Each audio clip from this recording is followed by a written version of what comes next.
Bitcoin just erased over $100 billion in hours, and this might only be the first move.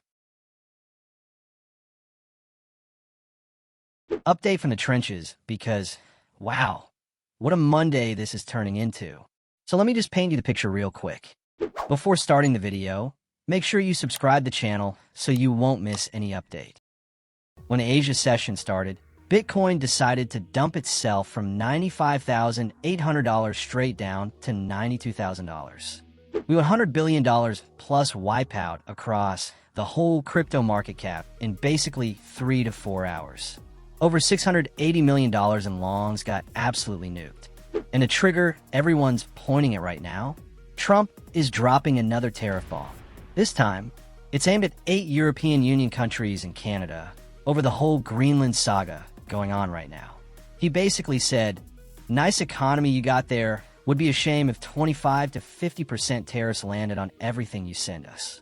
Markets heard trade war 2.0 speedrun and did the classic 2025-2026 thing. Instant panic, everybody sells first, ask questions never.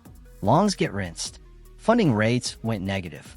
But here's the part one want you to really hear, because we've seen this movie like 7 times already since April last year. The Trump tariff cycle we keep watching. Crazy aggressive tariff tweets. Markets freak out. BTC minus 8% to minus 15% in hours days. Everyone screams. This time it's different. And then 48-hour, 10 days later, softer language appears with starting negotiations are underway. Productive talks. After that, a deal, or at least a temporary truce, is announced after all these steps. A sharp relief bounce, usually 12 to 35% from the lows, happens. We literally watched almost the same script in April 2025, Mexico.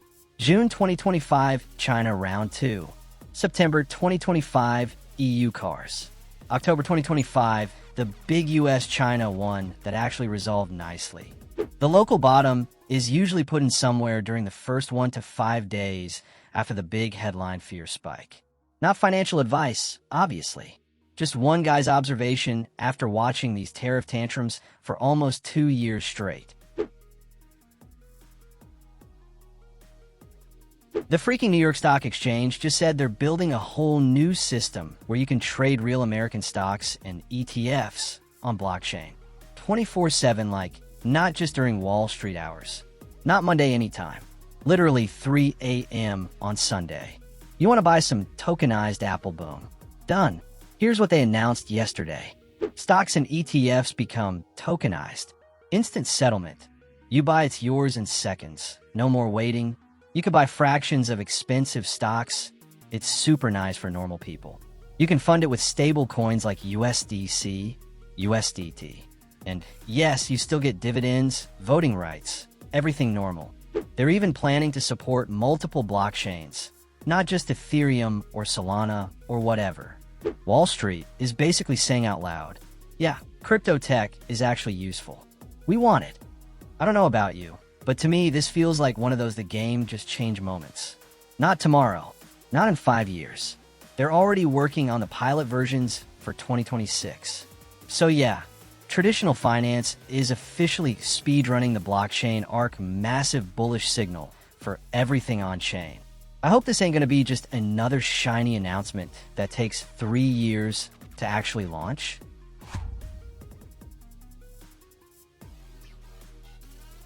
The chart in Ben Cowan's tweet shows strength. This is called 90-day coin days destroyed, or CDD for short. What it actually tells us is that every day you hodl your Bitcoin, it quietly collects age points. When long-term Bitcoin holders, the ones who've been sitting on their coins for years, start moving or selling, this number spikes hard. Historically, those big spikes showed up right around the crazy market tops. Look at the charts.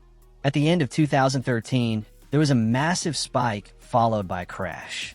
The same thing happened in 2017 and 2021. A few months after each spike, a bear market always followed. And now, the 90-day CDD is still like suspiciously low. The old Bitcoin whales, the people who bought years and years ago, most of them are still just sitting. They're not dumping like crazy. They're not panic selling. They're mostly just continuing to hodl.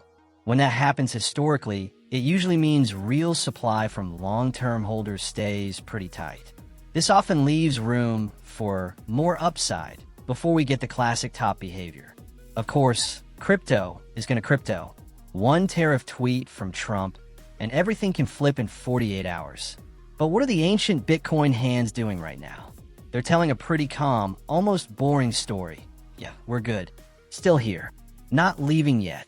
That's the vibe I'm seeing in the data today. What do you guys think? You feeling the same? Or do you think the old hands are secretly loading up exit liquidity? Let me know down below.